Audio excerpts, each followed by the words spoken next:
Who are you? What's your role? And who do you work for? Yeah, hello. My name is Roman Havronenko. I'm engineering manager at Victoria Metrics. And Victoria Metrics is a company behind open source project called the same Victoria Metrics, and it's concentrated on observability. It's providing time series database and a bunch of tools for collecting metrics, delivering metrics, all that stuff. What are three Kubernetes emerging tools that you are keeping an eye on? Yeah, I'm not really a big fan of Kubernetes, but I have to work with it because of where the monitoring applies mostly right now. So I really like distributed systems. I really like observability and all problems connected with that. And turns out that both of these aspects can be applied to Kubernetes. So this is how I am related to Kubernetes. I like to monitor stuff that runs in Kubernetes and solve problems for distributed systems. One of our guests, Miguel, discussed how visualizations can help consume and make sense of vast amounts of data, aiding in better decision making and system management. What is your thought process for collecting, alerting, and visualizing data on a Kubernetes cluster? Indeed, observability gives you like this understanding of what is happening to services in Kubernetes, what happening to Kubernetes itself.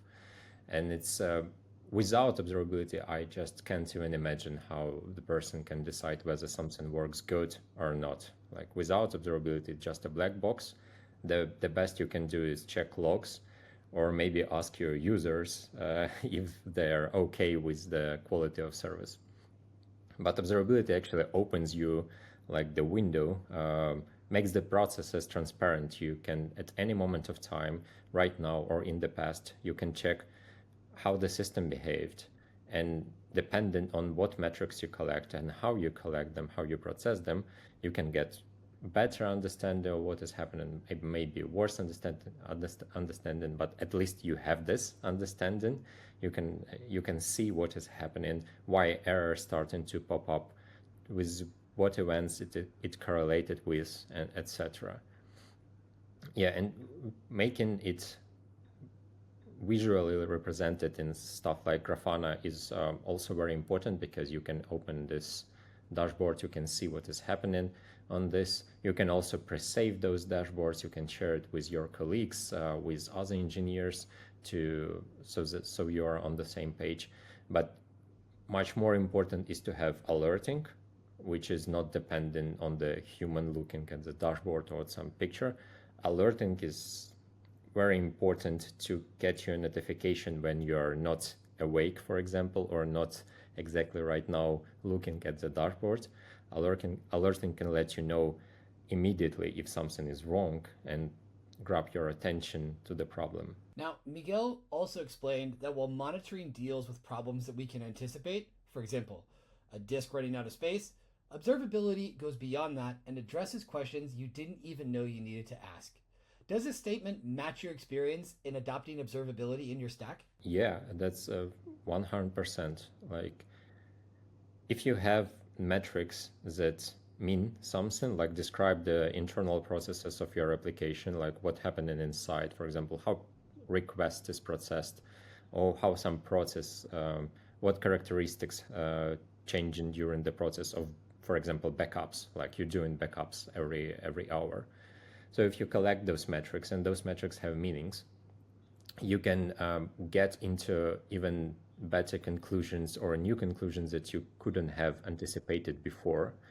So for example, you can spot some weirdness in those metrics, for example, that backups can slow down for unexpected reasons.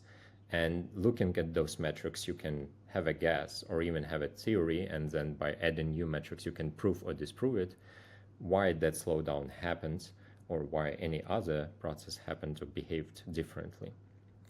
So I recall a case from working at a previous company when there was a service that runs and serves a tons of requests constantly.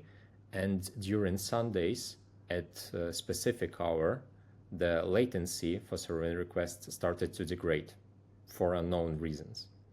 And thanks to metrics that we collected from that system, we discovered that the degradation was caused by the fragmentation of SSDs on that instance. And without those metrics, you would never ever guess why the service gets degraded. But those metrics, the correlation between like degraded service and other anomalies that happen in the same time, can give you a guess like, well, see, these two systems have anomalies in the same time. Probably they correlate.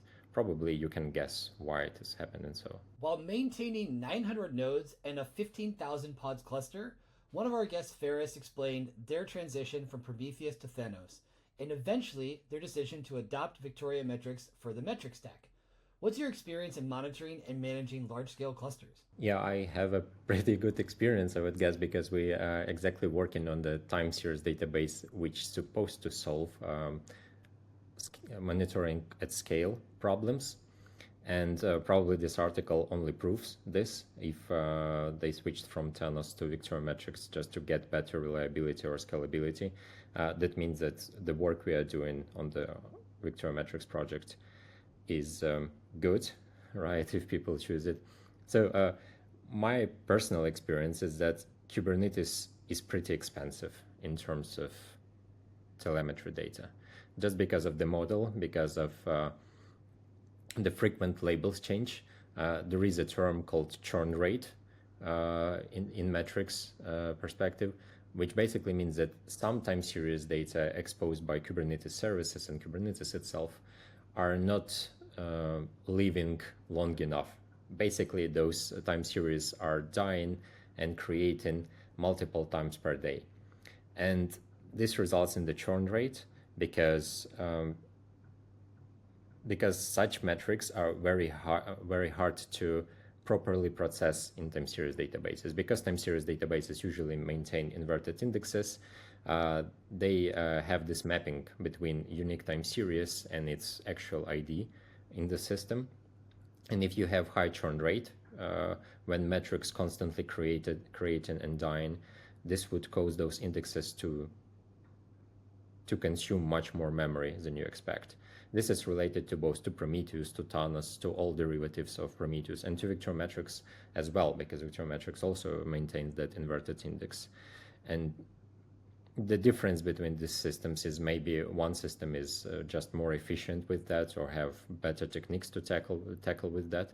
But in general, monitoring Kubernetes services is expensive because of the churn rate, because of frequent label changes. If there is a way to avoid this churn rate, then you would save a lot of resources on monitoring, because you would not need to have that amount of memory to monitor your clusters. Kubernetes is turning 10 years old this year. Well, I should say, Kubernetes turned 10 years old this year. What should we expect in the next 10 years to come? My internal philosophy and the engineering philosophy in the Victoria Metrics as a company is to prefer simplicity over everything else. And I have expectations that maybe Kubernetes will take the course on simplifying the way of working with its services, with its API, and especially simplify the way for monitoring Kubernetes. Because right now what we observe, and other vendors report as well a lot, that most of the metrics exposed by the Kubernetes are not actually used anywhere. Like, if I'm not mistaken, Grafana reported that only 25% of the metrics exposed by Kubernetes services are actually displayed somewhere in dashboards or alerting rules, and 75% are just dead weight that you need to collect and store and spend those resources, which is not ideal, right? So I would expect from the Kubernetes to become more sophisticated in this approach. Maybe this dead weight of metrics is not really needed. Maybe we can come up with better exporters for those metrics, and those exporters will expose only meaningful metrics, not everything that describes the processes of Kubernetes, but something actionable for users, something that can be turned into alerting rule or turned into meaningful panels in Grafana, etc. And if we can create such a new standard for how metrics should be exposed or signals that Kubernetes need to expose in a meaningful way, we probably can cut this complexity for monitoring Kubernetes. And everyone will benefit from that. Observability vendors will have to spend less resources on collecting those metrics. Users will spend less money because they won't need that much resources for on-premise solutions, etc. And it would be just much easier to navigate dashboards and alerting rules after that. And in your case, what's next for you? For us, we want to create logs database to be a Kubernetes native and applicable for all services that run in Kubernetes in a sophisticated way. So we have this Victoria Metrics a time series database, which is already compatible with Kubernetes Service Discovery and Prometheus Expositions format, so it can be just used by default for collecting all the metrics from Kubernetes. And we want to do the same for logs, because from my perspective, there are three main signals in telemetry. It's traces, logs, and metrics. And logs and metrics generate the most of the volume. So currently we support metrics, and we want to support logs, because logs is probably the first priority in terms of data volumes that needs to be transferred, processed, stored. So that's our next step, is to provide simple solution and scalable for logs collection. If people want to get in touch with you, what's the best way to do so? We are open source company, so the easiest way to open a ticket on GitHub. You can also check docs on the GitHub or on our website and find like Slack community or Stack Overflow community, or just write us to email. You can find all those links in our docs, and we have about 3,000 people in Slack, so I guess that's the most popular platform right now. So just join our public Slack, ask questions, and we will be happy to help. Thank you very much for your time today.